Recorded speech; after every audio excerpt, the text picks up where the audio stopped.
look stupid. Sometimes I need to say something smart.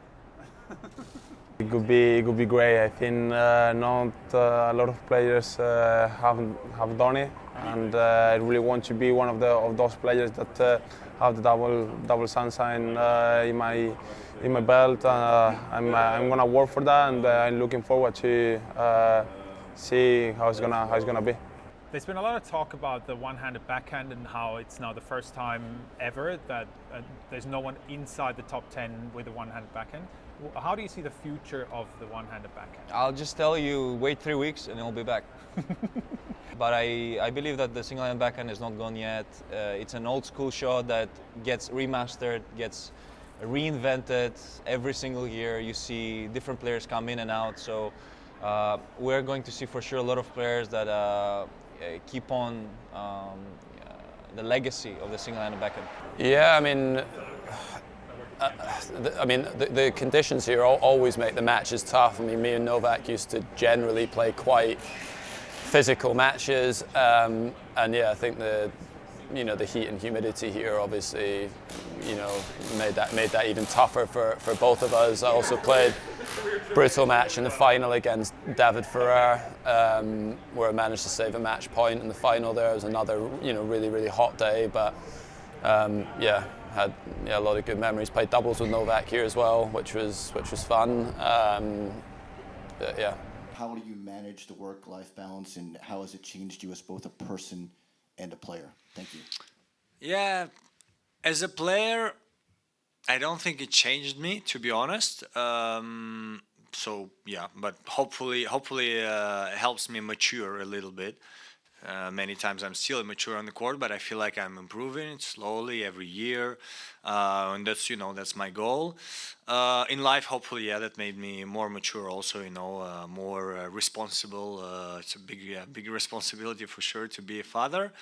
And how do I balance? It's not easy with tennis because, if you want to see your daughter a lot, then your wife has to sacrifice a lot because she has to travel with the baby, and many times it's her taking the plane and not me. And playing with the baby is not that easy. I've done it a couple of times. She's done it 10 times more than me, and so it's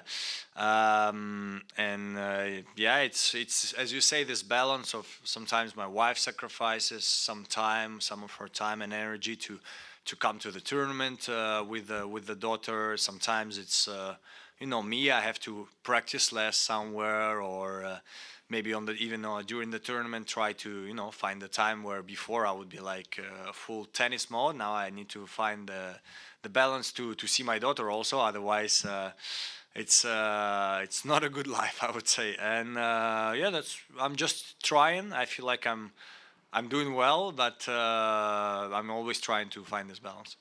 He's an incredible player, and usually when we play against, it's a very good matchup. We try our best on the court. We have a lot of respect for each other, and yeah, that's it. No, I think obviously off the court we don't speak that much because he has his own things and I have my things, but on the court it's a player who can show so many things on the court. He has a lot of emotions. He shows a really good fighting spirit, and everyone is different. I am not showing so many emotions on the court, but it works as well for my side. So very happy always when I face him, and yeah, it gives me a chance to see new perspectives for where I have to work on. And last year I lost against him also in semifinals there, and I just tried to be ready for here, and hopefully I can do also this year the same. It's very cool. It's a very special tournament, special stadium, as you say. It's super cool, very different compared to other center courts out there. Happy to be back in Miami. It's a cool city, great vibes, and just gonna try to prevail some great tennis. Yeah, I think you learn a lot traveling so much, being on your own, having a lot of time by yourself or time to think. I think you kind of put things in perspective of where you are. All this feels so normal to me now, being on tour, playing Grand Slams and Masters 1000s, but I think it's important to be able to take a step back and realize how cool it is, the position that I'm in and the things that I've accomplished and been able to do. I feel like, yeah, changed a lot. You know, like people like Sina, Alcaraz, you know, hitting very hard, and they also make it. So that's something I haven't seen them, you know, someone like them before. And yeah, like Rune, a couple young guys, you know, coming, playing on top. So yeah, I'm really excited to be here. Yeah, I mean, it was, let's say, I'm more calm right now, not thinking about, you know, I didn't win titles since Wimbledon or whatever, but for me, as I said, you know, the best feeling, it wasn't lifting the trophy. It was, you know, that I found myself enjoying on the court. I saw my best level that I was struggling to show a little bit on the court. So for me, it was yeah, it was pretty good, the tournament. You know, talking about the feelings, but obviously lifting the trophies, it was always great. I mean, control what you can. I think that's probably one of the only things. I've done this for so many years, and of course there's moments where you get down on yourself, or you try to search for that excellence that doesn't really exist. And I think this is the point where you need to just be accountable of your own actions, and also the way you think. It's so important and so vital. I think for me, this probably I think that goes a long way more than anything else, more so than my game. So I'm trying to stay, just to navigate I think also my emotions in the right way, so I'm capable to play better. It's growing a little bit, the tennis. We are doing a great job. You know, me and the Davis Cup team, you know, trying to inspire the new people, the new generation.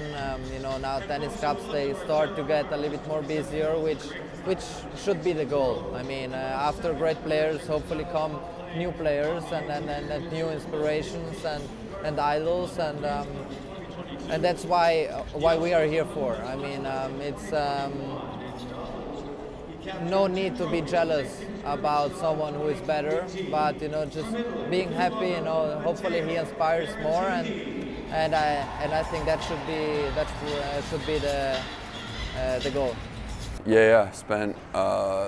Moved here, started spending more time here maybe like 2.5, 3 years ago. So it's definitely feeling like home, and yeah, I'm enjoying just kind of sleeping in my own bed, driving my car to site, you know, all that.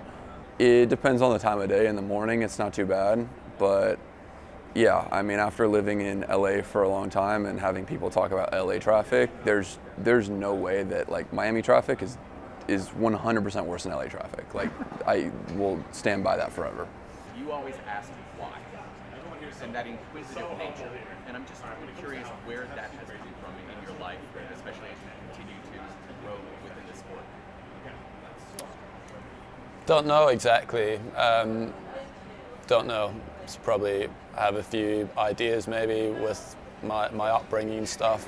Why I may have been more like that than others, but some coaches might find it annoying, but I also think it's important that the players ask questions and feel able to, you know, ask questions of their team and not just take everything that everyone says at face value.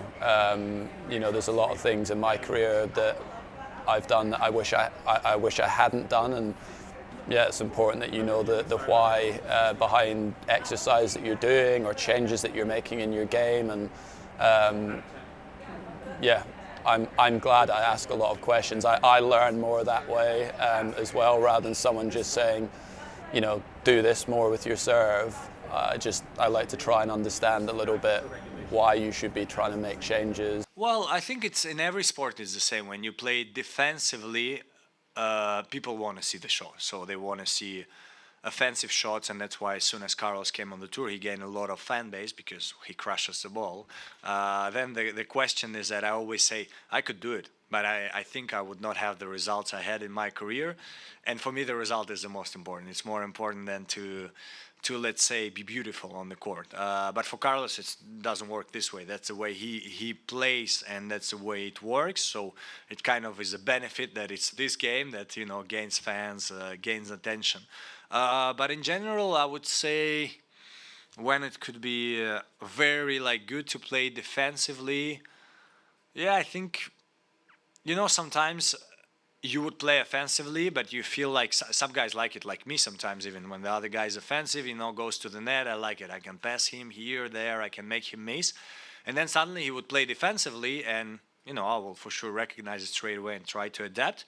But sometimes it can throw you off because you're like, okay, what do I do? For 1.5 sets, I was winning, I was playing defensively, and now I cannot do it anymore because the other guy started playing defensive. And I think that's how it works sometimes, and that's why tennis is such a beautiful sport. When players can mix it up, it's, in my opinion, even more beautiful. Yeah.